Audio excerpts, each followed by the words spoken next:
As a society, we have got a confusing relationship with the idea of rebels and rebellion. So close to home, if we have a rebel sitting in front of us in our living room, I think it's probably fair to say that we struggle. We find it challenging. And yet we love stories about rebels. We love their conviction. We love their courage. We love how they're so willing to stand firm and strong and steadfast in the face of so much opposition. You know, the whole world can be against them. Their communities can turn against them. Their friends can desert them. Even families can turn against these rebels. And yet they stand firm, unflinching, unmoving, and they do incredible things. I think that we love the idea of rebels so much because sometimes we know the end from the beginning. We know how it turns out, and so we know we can love them because of what they did. Going through it might have been different. But, you know, we make movies about rebels. We write books about rebels, and their stories become part of folklore. Well, my wife and I are the parents of 6 children. I know, I get that response a lot. It's 2017, we have 6 kids. I look like a rebel, don't I? When I walked out, you thought, yeah, rebel, he looks like trouble. And if you pay attention, you'll note that those 6 children are all girls. I know, yeah. Not sure how we did that, but we're delighted, and we are absolutely crazy about them, like most parents usually are about their children. Because we have 6 daughters, we recently bought a book that's been quite popular lately about raising rebel girls, because we want our girls to be who they want to be what they want to be. But from time to time, we find ourselves in that same conflicted position when we're sitting in our living room opposite a living, breathing rebel, sitting on the couch opposite us, thinking for herself, independently. And we have 3 teenagers right now and another 3 to come. So in spite of that conflict and challenge, the idea that I really want to leave with you today is this. We need more rebels. We need to raise more children who are willing to think for themselves, rather than bowing down to the god of popular opinion and getting swept up in that current that sweeps them and all of their friends down the path of least resistance. Now, in the interest of empathy, I know that some of you in this room have children who have rebelled, and it has not given you cause to celebrate. Rather, your hearts have broken. You've lost sleep and gone through torment and challenge and pain.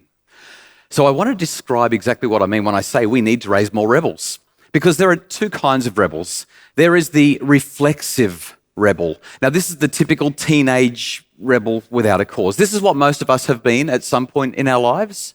Of course, most of us were just that for a very short period of our lives. But this is the you can't tell me what to do, it's my life, I'll do what I want kind of rebel. This is the it doesn't matter what you say, I insist on my right to run my knuckles down the cheese grater of adult life kind of rebel. And I don't know if you've noticed this, but when our children start to reflexively rebel, what do? We become more controlling. We say, no, I'm in charge here. And our force creates resistance. Our authoritarianism actually creates reflexive rebellion. And in some cases, the cheese grater isn't enough, and they start sprinting for the aeroplane propeller of the adult world. And what happens is we create this foundation of ruptured relationships and a mutual lack of respect. There's just this focus on self rather than other. And there's an awful lot of anger and pain for us as parents and for our children. Now, we could talk about reflexive rebels for a long time, but I want to talk about the second kind of rebel that is much more interesting to me and much more unusual. And that's what I call the reflective rebel. A reflective rebel is what I think that we need to be encouraging our children to be. I understand the irony, by the way, of saying, well, this is how you're going to rebel. Because if you tell a rebel how to rebel, they'll, of course, go exactly the opposite way because force creates resistance. But a reflective rebel thinks for themselves independently. They think wisely. It's almost like they don't get caught up in the anger that a reflexive rebel possesses that leads to unwise, unhelpful thinking. The late author Chaim Ginnott described raising children who are strong and caring. Strong, independent, willing to think for themselves, but caring. They have that empathy so that their strength and independence doesn't override and trample on others. In fact, a reflective rebel chafes and bristles when they sense inequality or intolerance or unkindness or unfairness. But instead of saying, well, let's torch the house, and going off half-cocked, they pause, they strategize, they plan for how they might make change that lasts for more than just a moment.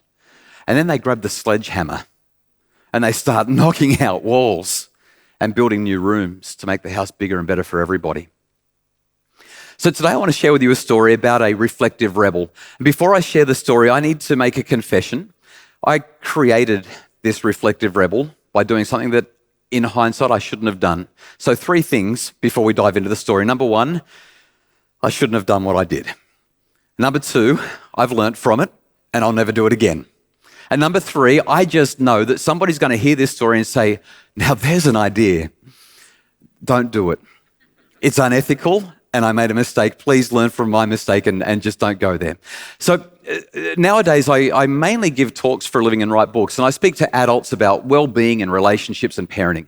But some years ago, I used to give talks to a lot of kids, and an organisation contacted me one day and they said, hey, we want you to come in and do a day's worth of speaking. We've got about 1,200 kids. We're going to divide them into 6 groups, and we'll send them to you 200 at a time. Do 1 session 6 times with each group. They're all aged between 14 and 18. Here's the brief. Help them to make good decisions and stop bowing down to peer pressure.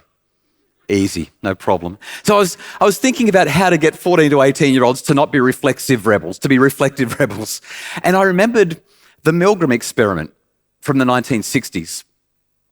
If you know the Milgram Experiment, you know why I'm saying don't try this at home. But if you don't, let me give you a quick bit of background. Stanley Milgram did this experiment that has become a psychology classic. And in the experiment, he is the experimenter. You walk in to participate in the experiment, or I do, people just like us, and you meet the other participant in the experiment. Milgram explains one of you will be the teacher, the other will be the learner. Now, we don't have time to go into this in detail, so I'll explain it very briefly. It's rigged. You are always going to be the teacher. And the other person is always going to be the learner. Why? Because they're friends. He's a confederate. It's set up that way.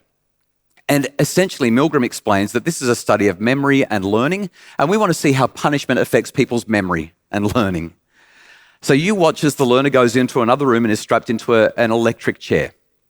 And then you sit down in front of a bench with a whole lot of buttons on it that represent the different voltage that you're going to administer to the learner when they get your questions wrong. You start administering the punishment, the learner starts protesting. You say to Milgram, we can't do this. And the experimenter says, the experiment requires that you continue. Please continue. About halfway through, the protests are so loud that you beg to stop. But he says, please continue. A short while later, the person stops responding. They're unconscious or worse. And yet Milgram found that even after that, 65% of participants went all the way to the end, even after there was no more response. Now, obviously, it would be unethical for me to give electric shocks to kids. So I didn't do that. But I decided to run a modified version of this experiment because it's such a great object lesson. I know. I know. So here's what I did. The first group of 200 kids came in and I called for 2 volunteers. As they came forward, I picked a couple at random. They came forward. They stood there all excited because they were volunteering and they're fun kids. And I said to one of them, you're going to be the teacher. Here are 5 trivia questions. You ask the learner these 5 trivia questions. You're going to be the learner. Here are some elastic bands. Put them around your wrist. Every time you get a question wrong, you get this short, sharp punishment for not knowing the answer. 5 trivia questions, 5 potential punishments. Make sense? And the teacher is the one who's administering the punishment. Much more ethical. Like I said, never again. Anyway, the first experiment went off without a hitch. They just followed my instructions to the letter. No questioning, just did it. Second experiment, likewise. Third group that came through, and I'm starting to wonder if this is such a good idea. the kids come forward that I've selected, teacher, learner, and I say, hello. And the kid who's the teacher is like 6'2" and 120 kilos. He's huge. And the learner is 5' nothing and 40 kilos. She's tiny. He asks the first question. She has no idea of the answer. He reaches out, he picks up her wrist, he pulls these elastic bands back, and just before he lets go, she flinches because she knows what's coming. And in that instant, he pauses. And then ever so slowly, he places the elastic bands gently on her wrist and he steps back. And then he put his head down and quite humbly and out of the corner of his mouth, he said, I don't want to do that. It doesn't seem right. I know. Inside I was thinking, yes.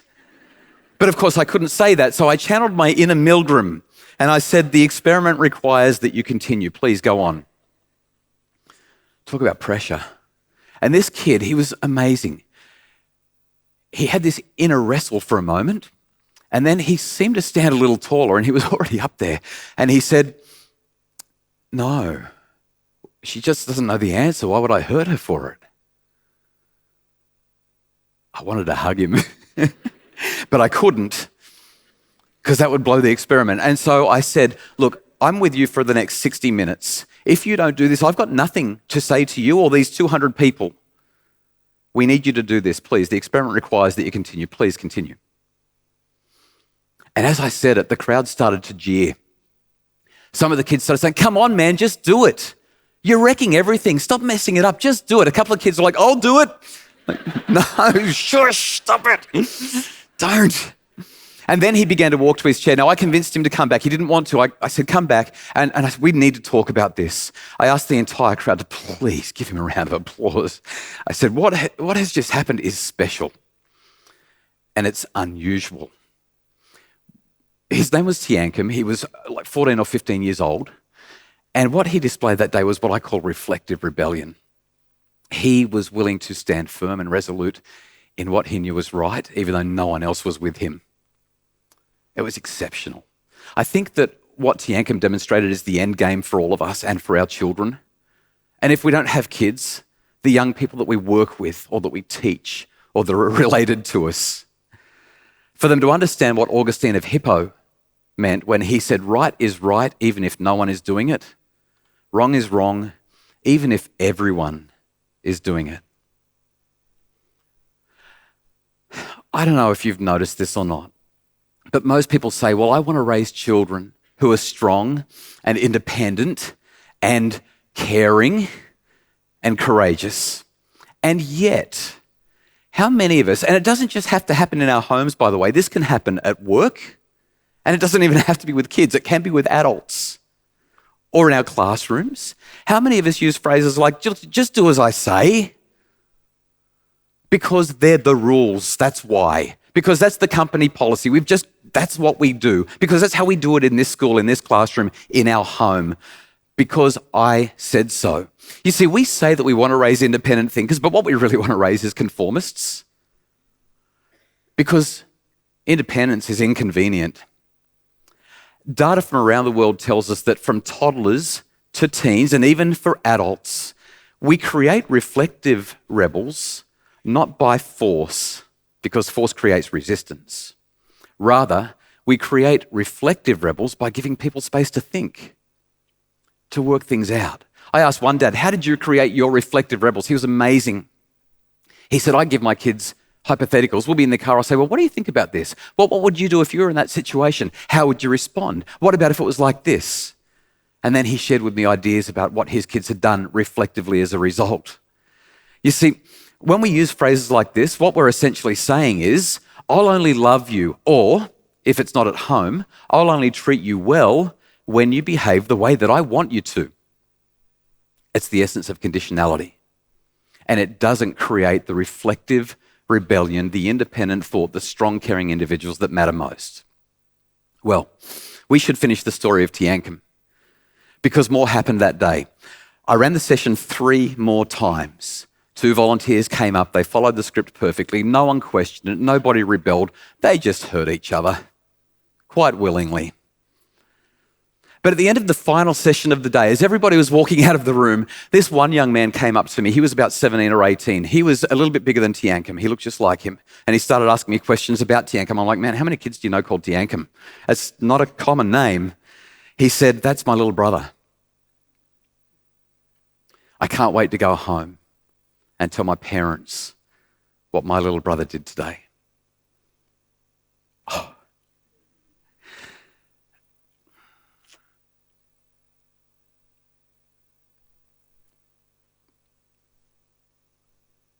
We gulp and quiver at the idea of raising a rebel in our living room. But what parent wouldn't want that for their children?